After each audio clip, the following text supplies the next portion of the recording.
Assalamu alaykum hurmatli televizor ko'ruvchilar. Dunyo Uyg'ur qurultiyi tarafidan tasdiqlangan Tor televiziyasining kundalik xabarlar programmasiga xush keldinglar. Men Hidoyat Musajon.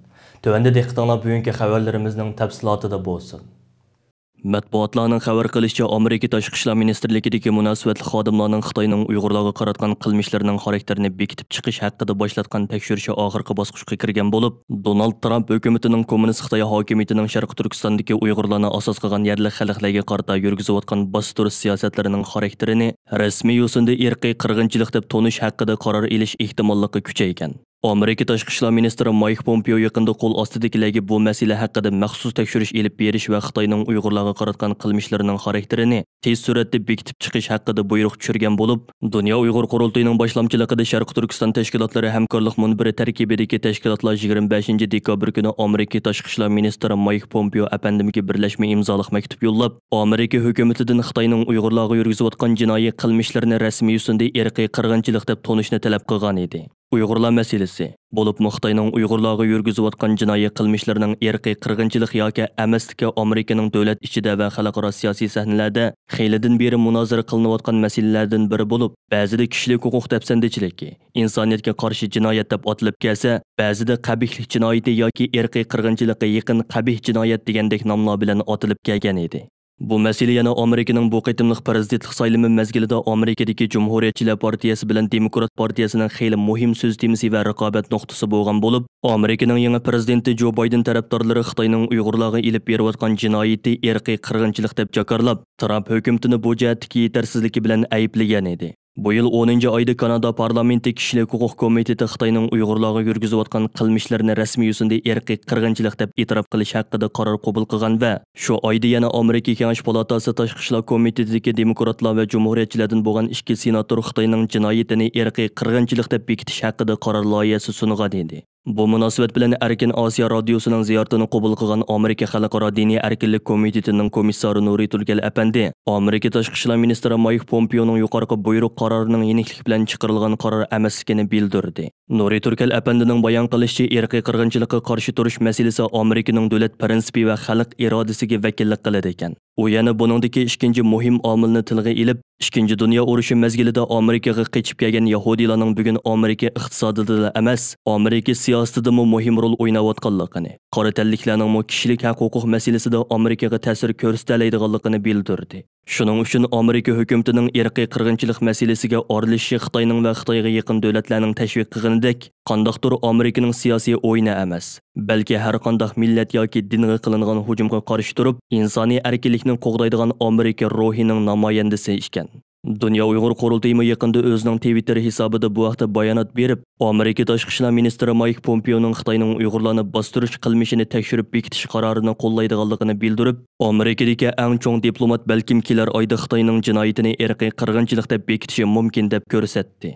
Undan boshqa yana Uyg'ur harakati tashkiloti yaqinda o'z torbitida axborot e'lon qilib, Amerika Tashqi ishlar ministri Mike Pompeoning Xitoyning Uyg'urlarga yurgizayotgan qabih jinoyatlarini tekshirib bekitish qarorini qarshi oladiganligini bildirdi.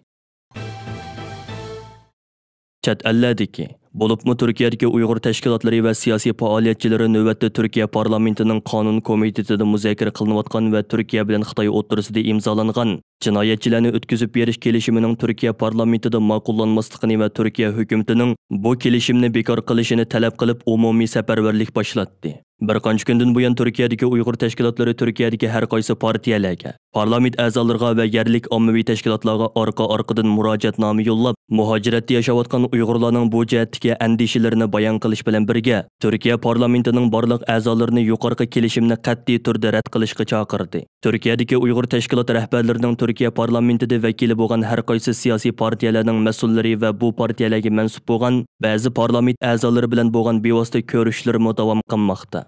Dunyo Uyg'ur qurultiyi bu munosabat bilan 28 dekabr kuni Qurultay ijroiya komitetining favqulodda yig'inini chaqirib, Turkiyadagi tashkilotlarimiz va siyosiy faoliyatchilarimiz tarafidan boshlatilgan yuqorqi safarbarlikka ichki va tashqi jihatdan aktiv moslashish haqida konkret o'rinlashtirish ilib bordi.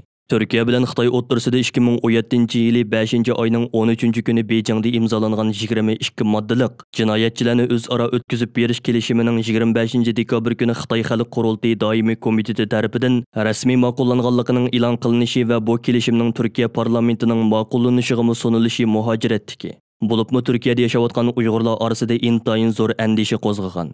Bu munosabat bilan shu kuni Dunyo Uyg'ur Qurultiyining bayonotchisi Dilshod Rishit apandi Fransiya axborot agentligiga qilgan so'zida Turkiya bilan Xitoy o'rtasida imzolangan jinoyatchilarni o'tkazib berish kelishimining Xitoyning zulmidan qochib Turkiyaga yerlashgan va Xitoy pasporti bilan turayotgan Uyg'urlar orasida kuchlik andisha paydo qilib kelayotganligini, Xitoy hukumatining bo'lsa mazkur kelishimning Turkiya parlamenti tarafidan ma'qullanishini qo'lga keltirish uchun Turkiya hukumatiga qaratgan siyosiy va iqtisodiy besimini oshirib kelayotganligini ta'kidlash bilan birga, biz Dunyo Uyg'ur Qurultiyi bo'lish sifatimiz bilan Turkiya hukumatini Xitoyning bu kelishimdan Uyg'urlarga zulm silish quroli sifatida foydalanib ketishiga yo'l qo'ymaslikka chaqiramiz deb ko'rsatgan edi.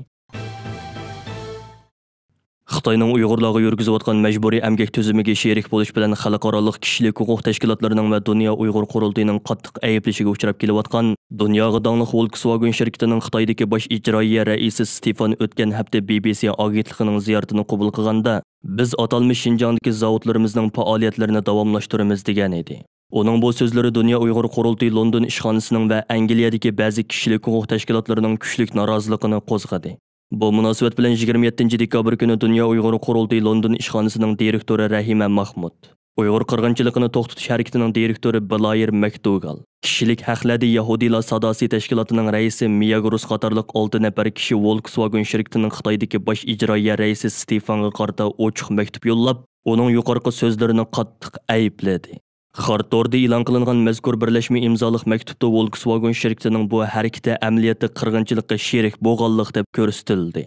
Garchi Volkswagen shirkatining Xitoydagi bosh ijroiya raisi Stefan BBC qilgan so'zda o'zlarining Urumchidagi zavod amgakiga majburiy amgak omilining oralashib kelishidan eng zo'r darajada saqlanadiganligini bildirgan bo'lsa-mu, ochiq maktubda hech qanday ishning 100% mukammal bo'lmaydiganligi, dal mushu xil shubhalik bo'lgan majburiy amgakka chetilib qelish ehtimolidan saqlanish uchun Adidas, H&M qatorliq shirkatlarning Sharq Turkistondan chekinib chiqqanligi tilga ilindi. Shundaqla Volkswagen shirkatining 1940-yillarda Yahudilar zo'r qirg'inchiligiga bir qitim iqtisodiy jihatdan hamdamda bo'lganligi, hamda o'xshash xatolikni yana bir qitim takrorlab Uyg'urlarning qirg'in qilinishiga yordamda bo'lmasligi talab qilindi. Ma'lum bo'lishicha, Volkswagen shirkatining Xitoy hukumati bilan imzolagan xizmat kelishimida 2017-yili e'lon qilingan Xitoy davlat istixborot qonuniga bo'ysunadiganligi o'rin olgan. Bu modda bo'yicha Volkswagen shirkati jazman Xitoyning bu jihatdagi munosabatli xizmatlarini qo'llashi hamda uningga hamdam bo'lishi lozim ekan. Xitoy istixborot organlari bo'lsa dal Sharq Turkistondagi millionlagan Uyg'urni tutqun qilish, so'roq qilish hamda tarbiyalash markazi nomidagi lagerlarga qamashga mas'ul ekan. Ochiq maktubda mushu ahvol alohida ta'kidlanish bilan birga, ularni Sharq Turkistondagi zavodlarni Xitoy sirtiga ko'chirib ketish, shu orqali Volkswagen shirkatining izzatini hamda xalqarodagi hurmatini saqlash talab qilindi. Turkiyadagi o'qituvchi partiyalardan Saodat partiyasining raisi Tamal Qaramulla o'g'li apandi yaqinda o'tkazilgan muxbirlarni kutib olish yig'inida maxsus Sharq Turkiston masalasi haqida to'xtalib, hokimiyatdagi Adolat va taraqqiyot partiyasi bilan uning eng yaqin sheriki Millatchi harakat partiyasiga bilet tashlagan xalqni Sharq Turkiston masalasida o'z burchini ado qilishga chaqirdi. Turkiyadagi Mustaqillik gazetining xabarida ko'rsatilishicha, Tamal Qaramulla o'g'li muxbirlarni kutib olish yig'inida so'zlagan nutqida hozir Turkiyani idora qilayotgan partiyalarga saylamda bilet tashlagan ommani hukumatga besim ishlatishga chaqirib mundaq degan: Adolat va taraqqiyot partiyasi bilan Millatchi harakat partiyasiga ovoz bergan qarindoshlarim, Sharq Turkistonliklar uchrayotgan zulm va besimga qarshi o'z zimmanglarga tushgan mas'uliyatni ado qilinglar. Uyg'ur qarindoshlarimizga yordam qo'linglarni uzatishinglar kerak. Sizlar saylamda bilet tashlagan partiyalarga Sharq Turkiston masalasida besim paydo qilishinglar kerak.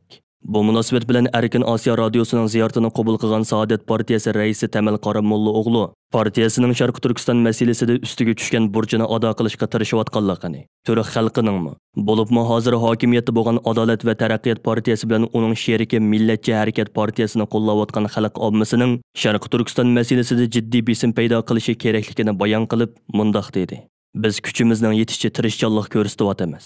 Sharq Turkistonliklarning talablarini hukumatga va xalq ommasiga anglitishga tirishyapmiz. Bundan keyin texmi zo'r tirishchanlik ko'rsatamiz.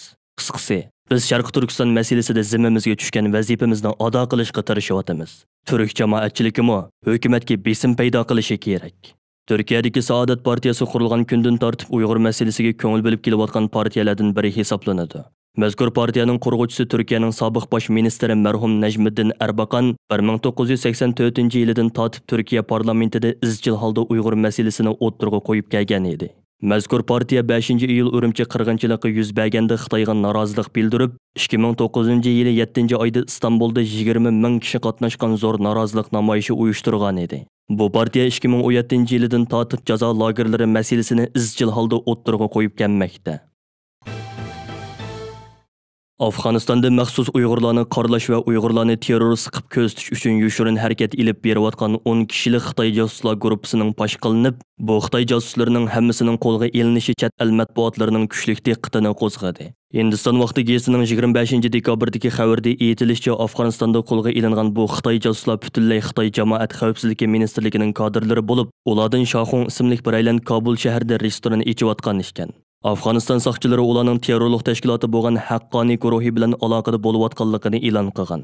Mazkur xabarda aytilishicha, bu Xitoy josuslari Afg'onistonga savdogar qiyofatida yoshiringan hamda Talibanlar bilan aloqador bo'lgan Uyg'urlarga doir uchurlarni to'plagan. Shuning bilan bir vaqtda ular yana mavjud emas deb qaralayotgan va texi yaqindala Amerikaning terrorist tashkilotlar tizimligidan chiqarilgan Sharq Turkiston Islom harakati partiyasining mavjud ekanligini isbotlash uchun shularning nomida faoliyat qilmoqchi bo'lgan.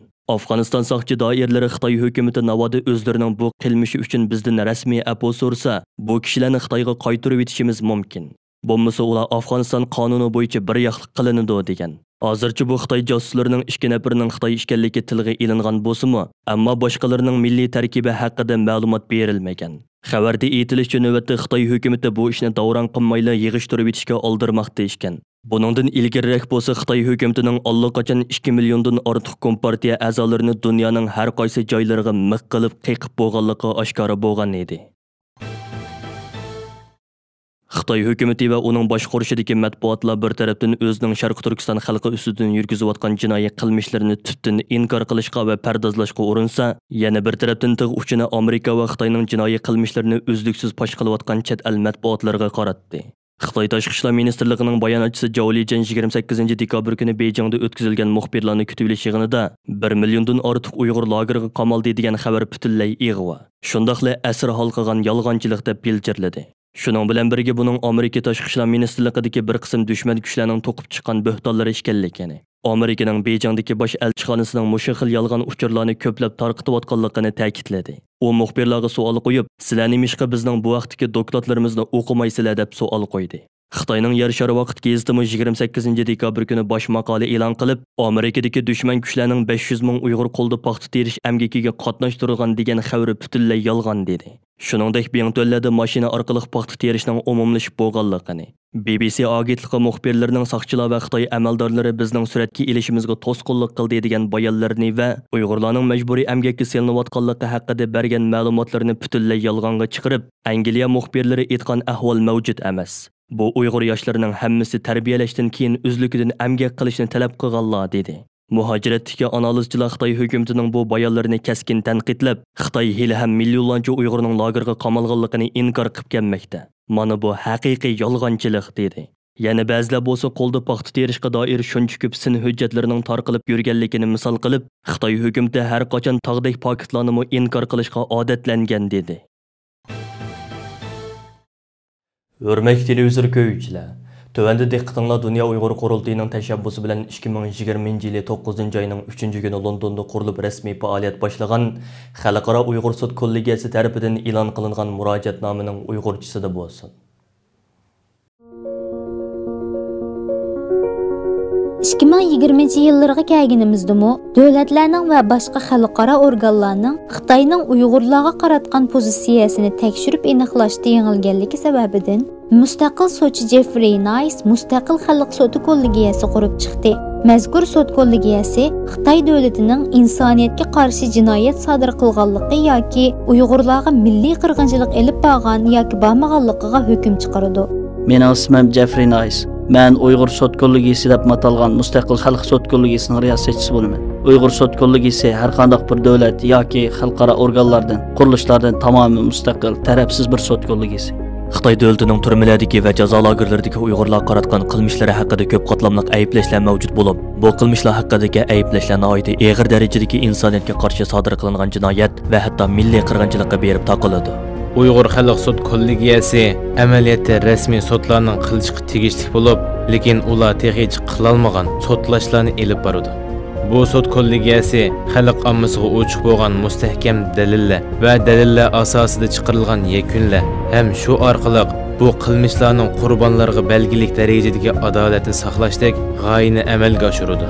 Balkim eng muhimi bu sud kollegiyasi davlatlarning, xalqaro organlarning, xalqaroliq cho'ng shirkatlarning, dunyo miqyosidagi ma'ruf sohasidagilarning buningdan keyin Xitoy davlati bilan bo'g'isi munosabatlarda qanday harakat qilishi haqida yo'l ko'rsatuvchi hukmnoma bilan ta'minlaydi. Bu xil tragediyalar bundan burun yuz bergan. Ko'p hollarda kishilar passiv holda hech ish qilmay yuz berayotgan tragediyalarga ko'z yumgan. Ikkinchi dunyo urushi jarayonida yuz bergan Yahudiy qirg'inchiligida, sobiq Yugoslaviyadagi Srebrenica qirg'inchiligida, Rivanda qirg'inchiligida xalqaro jamoat hamma ish tugaganda, inson qalbidan chiqqan baloy ofatlar oxirlashganda ondan aqllanishga boshlagan va tekshirish natijalari bir-birlab o'tirg'i chiqishga boshlaganda, kechiringlar, biz bilanmay qoldik degan bahona bilan insoniyatning asla takrorlanmasin degan va'dasining takror buzilib, bu xil qirg'inchilikning takrorlanishiga yo'l qo'yib dunyo yana jimjitlikka cho'mgan. Bu yerda bo'libmi Uyg'urlarga nimalar bo'layotganligiga doir haqiqatlar chuqur o'ttirg'i chiqishi kerak. Biz faqat bu zo'r bo'lgan haqiqatni yo'riq chiqarish orqali balki qurbonlarga va o'zimizga oz to'la aminlik topqiza olishimiz mumkin. Bu ishga kirishimning sababi men haqiqatan adolatsizlikni yaxshi ko'rmayman. Bu sud kollegiyasi bu xil adolatsizlikka qarshi turishning bir yo'li. Shu sababdan bek muhim. Sud kollegiyalari ba'zida millionlarcha, hatto milliardlarcha fond sterling chiqim bilan ish elib boradi. Uyg'ur sud kollegiyasi bo'lsa, bu chiqimlarning kichikina bir qismi bilan xizmat elib boradi. Shundaqkan, biz belgilik miqdordagi iqtisodiy yordam to'plashga ehtiyojlimiz. Agar bu kishi siz bo'lsangiz, i'ona qilishingizni so'raymiz. To'plangan dalillarning bizni nega elib berishini deyishimizga texi bo'ldir. Agar o'ttirib qo'yilgan ayblashlar jiddiy bo'lsa va rost bo'lsa, demakki har bir o'tib ketayotgan har bir kunda yana ko'plagan kishilarning hayoti tugab ketib boradi deganlik bo'ladi.